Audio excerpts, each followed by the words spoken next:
자, 우리 이제 함께 말씀을 보겠습니다. 에베소서 1장 1절과 2절 말씀, 우리 두 절 한 목소리로 같이 읽도록 하겠습니다. 에베소서 1장 1절 2절 말씀입니다. 같이 읽습니다. 하나님의 뜻으로 말미암아 그리스도 예수의 사도된 바울은 에베소에 있는 성도들과 그리스도 예수 안에 있는 신실한 자들에게 편지하노니, 하나님 우리 아버지와 주 예수 그리스도로부터 은혜와 평강이 너희에게 있을지어다. 아멘. 자, 마가복음 이제 연속 설교를 마치고 이제 오늘부터 에베소서 이제 연속 설교를 시작하고자 합니다. 오늘 이제 매력 있는 성도의 삶이라는 주제로 에베소서 1장 1절 2절 이제 서두 인사말이죠. 인사말을 가지고 함께 좀 말씀을 살펴보겠습니다. 종교개혁자 이제 마틴 루터가 갈라디아서에 완전히 푹 빠져서 심취했었다면, 칼빈은 이제 에베소서를 가장 좋아했습니다. 에베소서는 바울 서신의 여왕 또는 서신서들의 왕관이라는 별명을 가지고 있고, 윌리엄 버클레이 같은 신학자는 에베소서가 인간의 글 중에서 가장 거룩한 글이다 라고 이제 할 정도로 높이 평가했습니다. 에베소서를 읽다가 기독교적 회심을 경험한 이제 사람도 있는데, 대표적인 사람이 미국 그 프린스턴 신학교의 교장을 지낸 이제 존 맥케이라는 분입니다. 내 일생이 이렇게 변화된 데는 바로 에베소서가 있었기 때문이다, 이렇게 말을 할 정도였습니다. 자, 이 정도 되면 이제 에베소서를 제대로 좀 알고 싶다는 생각이 들 것입니다. 먼저 우리는 이 에베소 교회가 있던 에베소라는 도시의 배경이 되는 도시를 좀 살펴볼 필요가 있는데, 에베소는 이제 신약 시대의 소아시아의 서부 해안에 아주 중요한 항구 도시였습니다. 지금의 터키 이제 서부 해안에 자리한 이제 도시인데, 오늘날 터키 그 이즈미르에서 남쪽으로 한 80km 정도 떨어진 곳에 위치하고 있습니다. 이곳은 이제 지리적으로 동양과 서양이 만나는 지점이고, 또 위로 유럽과 아래로 이제 아프리카가 그 두 대륙을 잇는 그런 지점에 있다 보니 아주 교역이 활발했고, 또 소아시아 지역의 최대 상권을 이루고 있던 그러한 도시였습니다. 당시 인구가 이제 25만 명 정도였던 것으로 추정하는데, 로마 세계에서 로마, 알렉산드리아 다음으로 세 번째로 큰 도시가 바로 이 에베소였습니다. 이런 지리적 환경 때문에 이제 에베소는 소아시아의 모도시라고 할 정도로 정치, 문화, 종교, 상업 모든 영역에서 이제 주변 도시에 영향을 미치고 있었습니다. 또 이 에베소는 이제 2세기 헬라의 연애 소설, 오늘도 우리가 뭐 연애 소설이 있지만 그 당시 헬라의 연애 소설에 주로 이제 등장하던 그런 도시였다고 합니다. 이제 아메리칸 드림처럼 에베소 드림이라고 해서 꿈을 이룰 수 있는 기회의 땅이 바로 에베소였습니다. 자, 그러다 보니 이제 각지에서 더 나은 삶을 찾기 위해서 에베소로 몰려들었고, 다양한 인종이 이제 모여서 자연스레 국제 도시를 이루고 있던 그러한 곳이었습니다. 바울과 에베소의 인연은 이제 사도행전 19장에 나옵니다. 바울은 고린도에서 18개월 동안 머문 후에 에베소로 이렇게 옮겨오게 되는데, 그곳에서 3년간 머물며 이제 두란노 서원에서 날마다 하나님의 말씀을 가르치는 일에 집중합니다. 그 결과가 사도행전 19장 10절 또는 또 이제 19절 20절에 나오는데, 우리 10절을 먼저 같이 한번 읽어보겠습니다. 두 해 동안 이같이 하니 아시아에 사는 자는 유대인이나 헬라인이나 다 주의 말씀을 듣더라.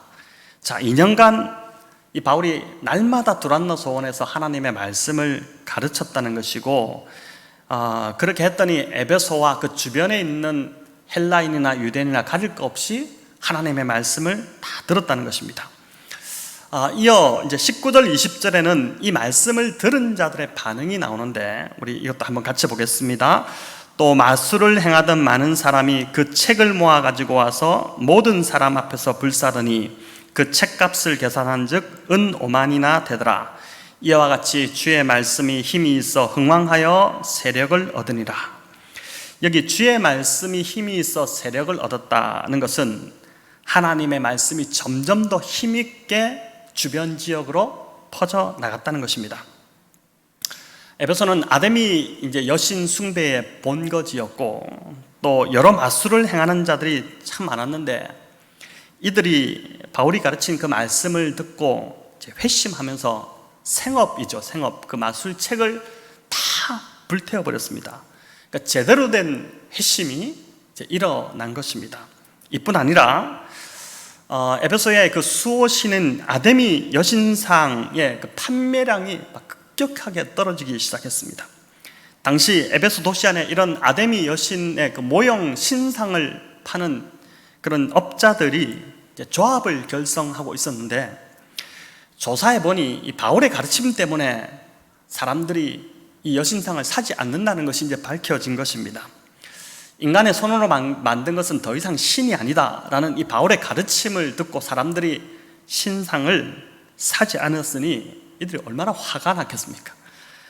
막대한 수입, 그 거대한 수입에 타격을 입게 되니까 더메드리오라는 이제 사람이 이 은장색이라고 나오죠. 사람들을 선동을 한 것입니다. 아마 이 업자들, 직공들의 조합의 회장이지 않았을까 싶습니다. 바울을 잡아주기려는 대단한 소란이 일어났고 이로 인해서 바울은 에베소를 급하게 떠나게 됩니다. 이후 바울은 이제 예루살렘으로 왔다가 마케도니아에서 이제 모은 그 예루살렘 구제 헌금을 전하기 위해서 왔다가 거기서 붙잡히게 되고 바울이 로마 시민이기 때문에 내가 로마 황제에게 재판을 받겠다고 상소함으로 그가 로마로 압송이 되게 되고 로마 감옥에 갇히게 됩니다.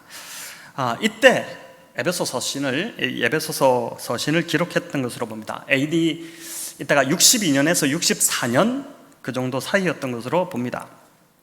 바울의 옥중 서신이라고 불리는 에베소서, 빌레몬서, 또 빌립보서, 골로새서 이런 서신들이 이때 이제 기록이 된 것이죠. 에베소는 바울이 3차에 걸친 이 선교 여행 동안 통틀어서 가장 오래 머물렀던 도시입니다. 이제 가장 애정을 많이 쏟았던 도시죠.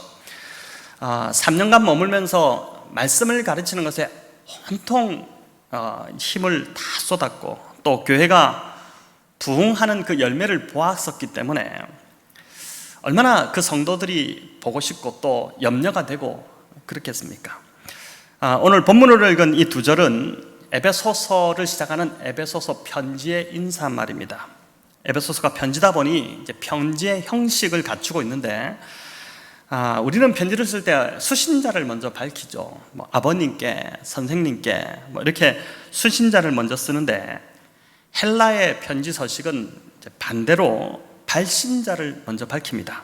1절에 보시면 발신자가 나오는데 뭐라고 되어 있습니까? 하나님의 뜻으로 말미암아 그리스도 예수의 사도된 바울입니다.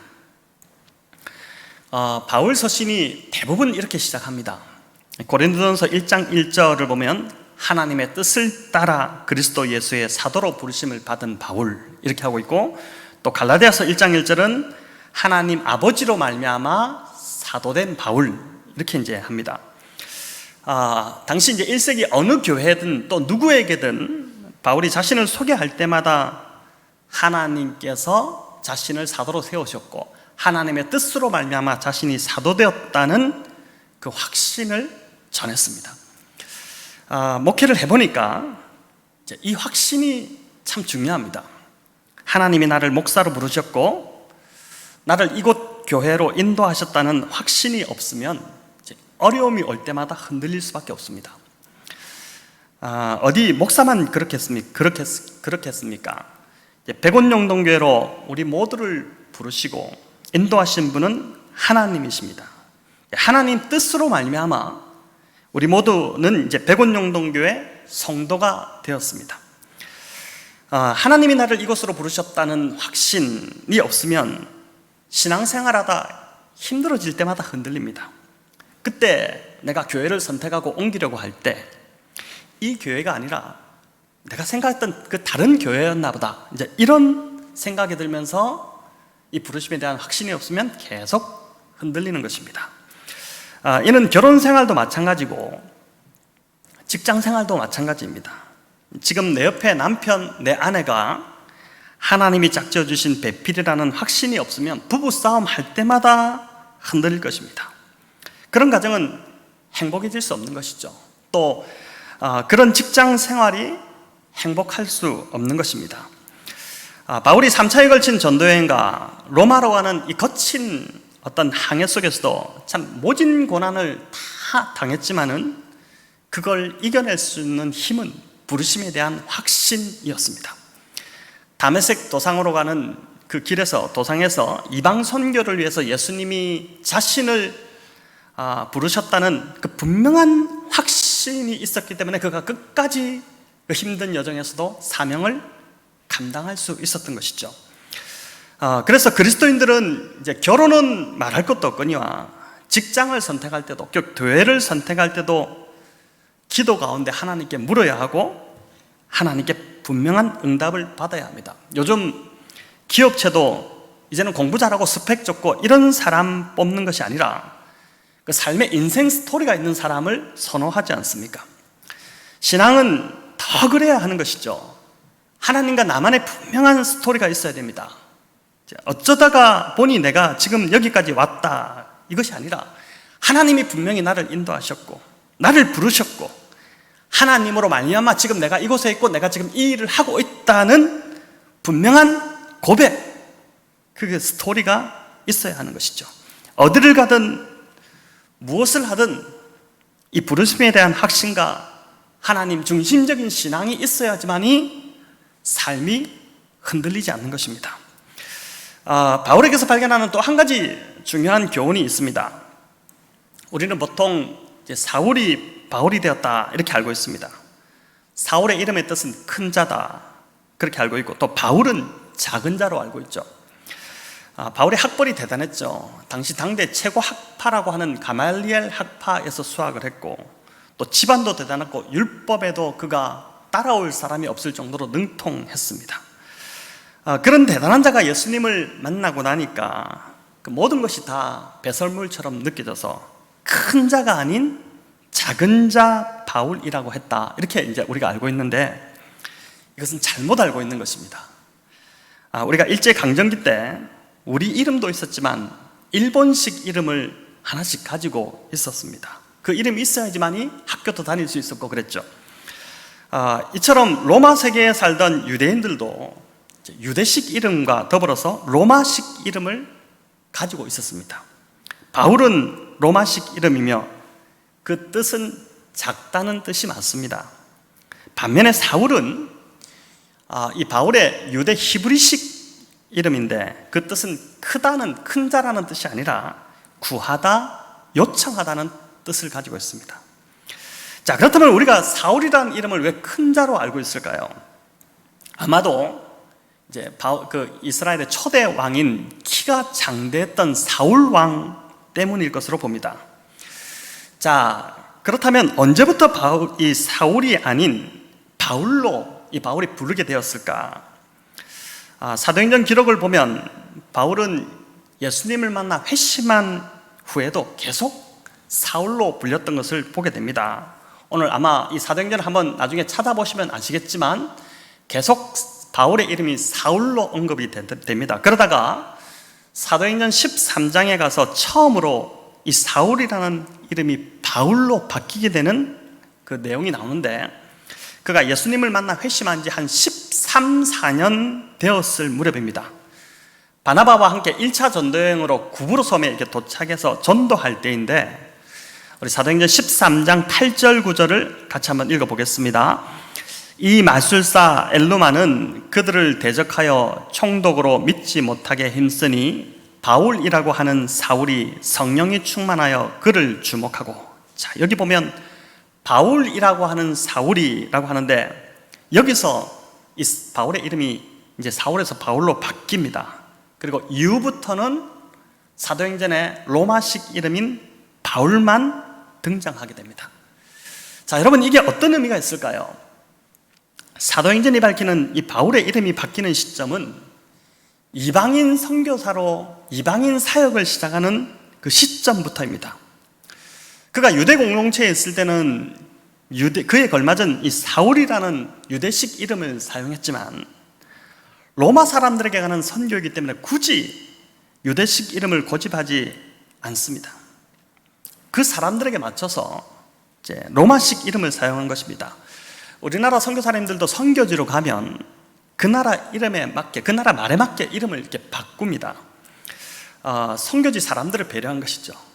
그러니까 내가 선교사니까 내 이름을 한국식으로, 그 발음도 그 외국 사람들이 우리 한국말 발음하기가 참 힘들지 않습니까? 딱딱하고. 근데 이렇게 부르라고 하지 않습니다. 또 그렇게 해서도 안 되는 것이죠. 자, 이를 보더라도 그리스도인들은 철저히 타자 중심적, 타자 지향적 삶을 살아야 하는 자들입니다. 그러니까 세상 사람들에게 다가갈 때 나에게 맞추어라가 아니라 내가 당신들에게 맞추겠습니다. 이 자세로 가야 하는 것이죠. 예수님도 우리에게 오셨을 그때에 하늘 왕의 모습으로 오시지 않았습니다. 또 화려한 왕궁에서 태어나지도 않으셨습니다. 철저히 낮아져서 그 누추한 말구에서 태어나셨는데, 그렇게 하셨던 이유는 저와 여러분의 마음이 그렇게 말구유처럼 누추한 자들이었기 때문에 거기에 맞춰서, 그런 우리에게 맞춰서 이 땅에 그 모습으로 오신 것입니다. 어제 한 보도를 보았는데 이제 한국 종교인들의 인식 조사를 분석한 결과였습니다. 전국의 만 20세에서 59세 남녀 1,000명을 이제 대상으로 온라인 설문을 조사했는데, 천주교와 불교는 아주 온화하고 따뜻한 긍정적 이미지가 이제 우세했는데, 기독교는 대단히 부정적인 이미지로 나왔습니다. 이제 보니까 이렇습니다. 거리를 두고 싶다, 그러니까 32.2%, 이중적이다, 30.3%, 사기꾼 같다, 29.1%. 여러분, 이게 참 충격적이지 않습니까? 이게 지난 6월에 실시한 데이터인데, 최근 일들로 인해서 아마 지금 조사한다면 훨씬 더 부정적으로 결과가 나올 것입니다. 대면 예배에 목숨을 걸어야 한다는 보도도 보았는데, 인터뷰하는 내용을 들어보니까 목사가 회중이 없어서 설교하기 힘들기 때문에, 또 교인들이 집에서 예배드리면 집중이 안 되기 때문에, 그래서 은혜가 없기 때문에 현장 예배를 고집해야 된다, 이제 이런 인터뷰 내용이 이제 흘러나왔습니다. 제가 보니까 인터뷰하는 그 목사님의 말에서 이웃을 배려하는 타자 중심적인 모습은 참 찾아볼 수가 없었습니다. 예배는 철저히 하나님 중심적이고 또 하나님이 영광 받으셔야 하는데, 목사가 설교하기 힘들고 회중이 은혜가 안 된다는 지극히 인간 중심적인, 또 인간 만족을 위한 예배로 이 땅에 예배가 지금 변질되고 있는 것은 아닌가 하는 우려가 이제 들은 것입니다. 하나님을 예배한다고 하지만 결국은 자신을 예배하는 것이고, 예배가 우상이 되어버린 지금의 모습을 이제 우리가 보는 것이죠. 요한복음 4장에 보면 사마리아 여인과 우리 주님이 대화하시는 장면이 있습니다. 일부러 그 사마리아로 주님이 이 여인을 만나기 위해 찾아가셨습니다. 근데 그 여인과 예배에 대해서 이야기하는데, 이 여인이 이 산에서 예배할까요? 예루살렘에서 예배할까요? 라고 말씀하시니까, 이 산도 아니고 예루살렘도 아니다. 예배는 장소가 중요한 것이 아니고 하나님께서 예배자를 찾으신다. 네가 바로 그 예배자가 되라고 이제 말씀하셨던 것입니다.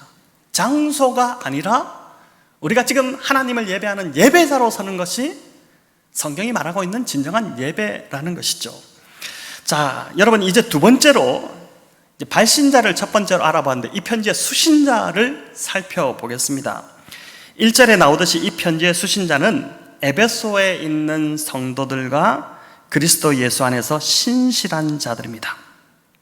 이게 두 개가 아니라 원문으로 보면은 하나입니다. 성도, 즉 신실한 자들입니다. 그러니까 성도는 신실한 자들이라는 것이죠. 여러분, 여기 신실하다는 것은 수동적 의미로는 신뢰할 만하다, 참 믿을 만한 사람들이다, 이런 뜻이기도 하고, 능동적 의미로는 믿음이 있는 자들이다, 믿는 자들이다, 예수 그리스도를 믿는 자들이다, 이런 뜻입니다. 자, 인간에게 부여할 수 있는 가장 아름다운 이름이 있다면 그건 성도라는 호칭일 것입니다. 한국교회가 유교적 영향으로 보니까 성도 위에 서리 집사가 있고, 그 집사 위에 안수 집사가 있고, 또 안수 집사 위에 장로 권사가 있는 것으로 그렇게 생각해서 이제 성도는 교회에서 제일 존재감 없고 제일 신앙도 어린 그런 자로 생각합니다. 뭐라 부를 호칭이 없으면 이제 성도님 이렇게 이제 부릅니다. 그러나 이 성경적으로 볼 때 성도라는 호칭이야말로 가장 성경적이고 가장 아름다운 이름이 바로 성도입니다. 성도는 거룩할 성자에 무리 도자를 씁니다. 이제 거룩한 무리라는 복수의 의미입니다. 사도도 마찬가지죠. 사도죠, 단수적 의미가 아니라 복수의 의미입니다. 보냄을 받은 무리라는 뜻이죠. 자, 이 성도를 단수로 바꾸면은 뭐가 될까요? 여러분, 뭐가 되겠습니까? 성도를 단수로 바꾸면은 성자가 됩니다. 그래서 킹 제임스 버전의 영어 성경은 이 성도를 The Saints라고 이렇게 표현하고 있습니다. 대단하죠? 여러분, 이것보다 크고 존귀한 이름이 어디 있겠습니까? 장로, 목사, 추기경, 교황 이런 것보다도 성자, 성도라는 호칭이 가장 아름답고 위대한 이름인 것이죠. 자, 그럼 성도의 원어적 의미가 무엇인지를 좀 살펴볼 필요가 있는데, 성도라는 이름은 구별된 무리라는 뜻입니다. 여기 1절에 보면 에베소에 있는 성도들에게 이렇게 나오는데, 이들도 이전에는 이 에베소 사람들과 똑같이 죄 가운데 살던 그런 사람들이었는데, 이제는 예수님의 보혈로 죄사함 받고 구별이 되었습니다. 자, 왜 이들을 구별시키셨을까요? 또 왜 저와 여러분을 세상에서 불러서 구별시키셨을까요? 이제는 죄된 삶을 버리고 거룩한 삶을 살도록 하기 위함입니다. 그런데 여기서 중요한 것이 있는데, 거룩함에 대해서 우리가 참 많은 오해를 가지고 있다는 것입니다. 성도 여러분, 거룩함이 무엇일까요? 거룩함을 어떻게 정의하실 수 있겠습니까? 굉장히 좀 피상적으로 들리지 않습니까? 제가 제일 좋아하는 이제 기독교 작가인 게리 토마스가 쓴 거룩은 능력이다, 거룩이 능력이다, 이 책이 있는데, 이 책에 보면 조지바나 그룹에서 기독교인들을 대상으로 거룩함의 의미를 묻는 조사를 했습니다. 거룩함이 무엇입니까? 이렇게 이제 질문을 했는데, 그 설문에 참가한 대부분의 사람들이 이제 답변한 대부분의 답변이 뭐냐면은 잘 모르겠다 였습니다. 거룩을 정확하게 대부분의 그리스도인들이 정의하지 못하고 있다는 것입니다. 거룩이 무엇인지 분명히 대답할 수 있어야지만이 거룩한 성도로서의 삶을 살아가지 않겠습니까? 이 게르 토마스는 시대마다 거룩에 대한 정의가 조금씩 달랐다는 것을 설명합니다. 지금부터 1800년 전쯤에는 거룩함의 극치가 무엇이었냐면 신앙을 위해 죽는 것이었습니다. 그래서 순교자가 성직자보다 훨씬 더 높은 자리를 차지했습니다. 이러다 보니까 당시에 어떤 부모는 자녀가 순교할까 싶어서 집에 자녀를 묶어두는 일까지 있었다고 합니다.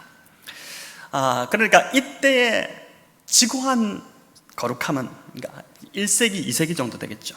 자신의 목숨을 신앙을 위해 기꺼이 내어놓을 수 있는 것, 이게 이제 거룩함으로 보았습니다.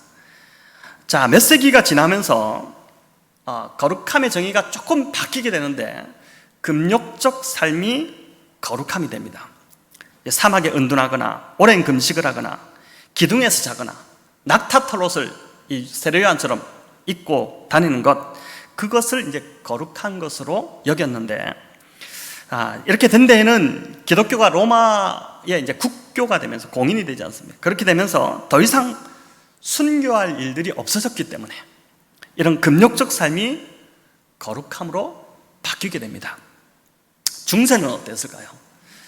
중세는 기적을 행하는 것이 곧 거룩함과 동의어가 됩니다. 그것도 살아생전에서 기적을 행하는 것을 넘어서 정말 거룩해지려면 죽은 그 사람의 유골이 이제 기적을 일으켜야 했습니다. 그 성자의 시신의 손가락이 병자의 열병을 고치기도 하고, 또 그 시신의 손이 닿기만 하면은 아이의 출혈이 먹기도 하고, 뭐 이렇게 된다면은 그 사람은 죽어서도 대단한 성자로 그렇게 이제 대접을 받은 것입니다. 17세기부터 19세기까지는 말씀과 전도 집회 등을 통해서 사람들을 대단한 회심으로 이끄는 자들을 거룩한 자로 여겼습니다. 요한 웨슬리나 조지 필드, 또 우리가 잘 아는 빌리 그레함 같은 대각성 운동을 이끌었던 자들, 이들을 거룩한 자로 여겼던 것이죠. 자, 오늘날은 어떨까요? 병고침, 능력 행함, 은사, 치유, 또 깨어진 가정의 회복, 이런 사람들을 이제 거룩한 자로 여길까요? 시대마다 보니까 어떻습니까? 거룩함의 정의가 다 달라집니다. 자, 그런데 성경이 말하는 진정한 거룩이 무엇일까? 우리가 이것을 보아야 되지 않겠습니까? 오늘 설교 제목이 매력 있는 성도의 삶인데, 매력 있는 성도, 과연 오늘같이 기독교가 추락하고 있는 이 시대 속에서 어떻게 우리가 세상 사람들에게 매력 있는 성도로 이제 비춰질 수 있을까요?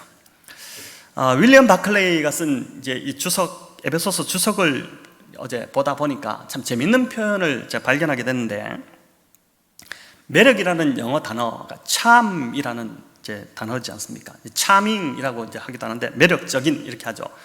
근데 이 단어가 헬라어 카리스라는 단어에서 나왔다는 것입니다. 이 카리스라는 은혜라는 단어죠. 이제 매력이라는 이 단어가 어디서 나왔냐면 은혜로부터 나왔다는 것입니다. 자, 이게 무엇을 의미할까요? 매력적인 성도가 세상으로부터 매력을 얻으려면 먼저 하나님의 은혜를 경험해야 한다는 것입니다. 본질상 진노의 자녀였고 불순종의 아들이어서 죽을 수밖에 없었던 자들인데, 우리 에베소서에 나오는 이 설명들이죠. 예수님이 대신 죽으심으로 우리를 살리셨다는 것입니다. 자격 없는 자에게 거저 주어지는 선물, 그게 은혜인 것이죠. 저와 여러분의 본성이 거룩하거나 또 우리가 거룩한 삶을 살아서 하나님이 우리를 성도로 불러주신 것이 절대 아니라, 오직 하나님의 은혜로 우리는 죽을 수밖에 없는 본질상 진노의 자식들이었는데, 하나님의 은혜로 예수 그리스도를 믿음으로 우리가 성도가 되었다는 것입니다. 여러분, 이 사실을 제대로 알고 경험한 자들은 절대 교만해질 수 없습니다. 죽을 수밖에 없는 나를 살리신 하나님의 그 은혜를 경험했는데 어떻게 다른 사람에게 인색하게 대할 수 있고 무례하게 행할 수 있겠습니까? 세상이 성도들에게 매력을 느끼지 못하는 이유는 아주 성도들에게서 성도라고 불리는 그 사람들에게서 무례한 모습을 보았기 때문이고, 지금도 그 모습을 보이기 때문에 매력이 완전히 없어진 것입니다. 배려보다 자기 이익만 챙기기에 바쁜 예수 그리스도의 은혜가 완전히 사라진 그 모습에 질려버린 것이죠. 이것은 누구를 탓하기 전에 먼저 나 자신을 돌아봐야 되고, 그리고 우리 교회를 먼저 돌아봐야 하는 것입니다. 거룩함으로 나아가는 이 첫 단계는 다름이 아니라 저와 여러분이 십자가의 은혜를 회복하는 것입니다. 세상이 기독교의 매력을 느끼게 하는 그 첫 관문은 우리가 그 은혜에 먼저 푹 잠겨야 하는 것입니다. 세상을 향해 구제도 하고 또 장학금도 주고 바자회에서 어려운 이웃도 돕고, 이런 것도 중요하지만 여러분, 우리의 본질이 바뀌지 않고는 결코 세상이 성도에게서 매력을 느끼지 못합니다. 어제 신천지가 단체 혈장을 공유한다는 보도를 저도 보았는데, 이것을 보면서 어떻게 교회가 신천지보다 더 못하냐 막 통탄해 하기도 합니다. 자, 그런데 여러분, 그런다고 신천지가 본질이 바뀔까요? 혈장을 제공하고 수천만 원을 기금으로 낸다고 해서 그 본질이 바뀌겠습니까? 면피하기 위해서 잠깐 눈속임 한다는 것을 다들 알고 있습니다. 잠깐의 기독교를 바라보는 세상의 시선도 마찬가지라고 생각됩니다. 이 땅의 교회가 다시 십자가의 은혜로 돌아가지 않고는 절대 매력을 발산할 수 없습니다. 본질이 바뀌지 않으면 눈가림만 할 뿐입니다. 우리의 본질이 다시 회복되어야 합니다. 그리고 그 매력은 다른 곳이 아닌 십자가의 은혜를 경험할 때 오게 되는 것입니다. 그래서 오늘 사도 바울은 2절에서 이렇게 얘기하죠. 하나님 우리 아버지와 주 예수 그리스도로부터 은혜와 평강이 너희에게 있을지어다. 은혜와 평강이 부어지기를 간절히 바란다는 기도인데, 여러분, 이 에베소 교인들이 은혜를 이미 받은 자들이죠. 은혜를 받았지만 계속해서 하나님의 은혜가 너희 가운데 머물러야 하고 있어야 돼. 그 은혜 가운데 너희가 머물러야 되고, 은혜가 부어져야지만이 너희가 그리스도인으로서 향기를 발할 수 있다는 것입니다. 이어지는 이 평강이라는 것은 은혜가 부어지면 자연적으로, 자동적으로 따라오는 것입니다. 은혜 받은 자는 상황과 형편이 바뀌지 않아도 그 내면은 말할 수 없는 평강으로 넘치는 것이죠. 은혜와 평강이 넘치게 해달라는 이 바울의 기도가 저와 여러분의 기도가 되기를 간절히 축원합니다. 한 달 좀 넘게 저희가 레위기를 새벽 기도에서 쭉 계속 살펴보았습니다. 저도 이제 계속해서 이 본문들을 살펴보면서 거룩의 책인 이 레위기는 거룩의 책이죠. 레위기의 핵심 주제는 거룩입니다. 이 거룩의 책인 레위기를 통해서 하나님께서 여러 번 반복해서 말씀하시는 것이 있는데, 그게 뭐냐면은 내가 거룩하니 너희도 거룩하라는 것이었습니다. 그러면서 이 거룩함을, 이 백성들이 거룩해지기 위해서, 거룩함을 유지하기 위해서 하나님이 가장 먼저 주신 것이 있는데, 그게 뭐냐면은 제사제도였습니다. 제사를 통해 속죄의 은혜를 맛보는 것이 거룩함으로 나아가는 첫 관문이라는 것, 이 레위기가 동일한 메시지를 우리에게 전해주고 있는 것이죠. 이후 레위기를 보면 이런저런 율법들을 주십니다.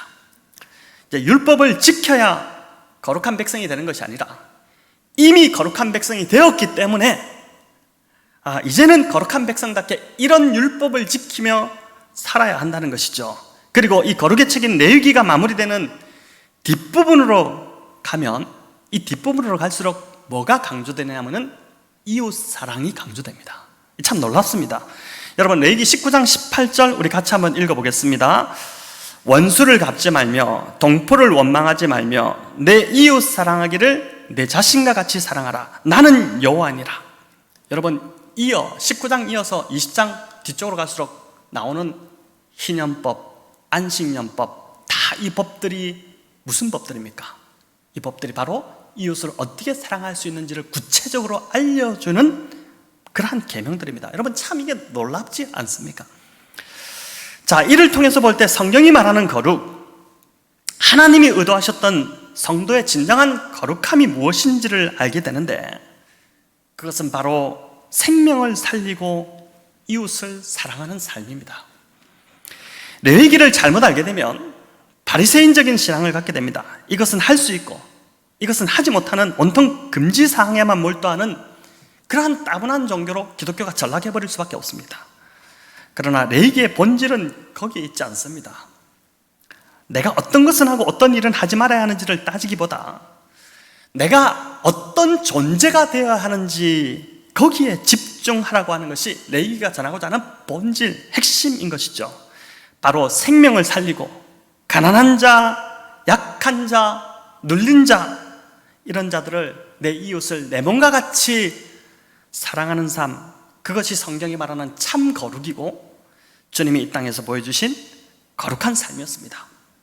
복음서에 바리새인들과 예수님이 계속 충돌하는 내용이 나오는데 뭐 갖고 충돌합니까? 바리새인들은 이거를 왜 안식일날 병을 고쳤느냐, 안식일날 왜 이런 선을 베풀었느냐, 계속 그런 것을 가지고 위법이라고 따지고 들었지만은 예수님은 그런 것에 전혀 관심이 없었고 오로지 사람을 살리고 사랑하는 것에만 집중하셨습니다.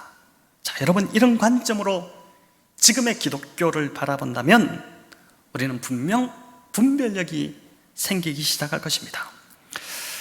이런 성경적 거룩함을 바르게 회복해 나갈 때 세상은 교회를 바라보며 진짜 성도다, 정말 저 성도의 삶이 매력적이다, 닮고 싶다, 이런 마음들이 일어나기 시작할 것입니다.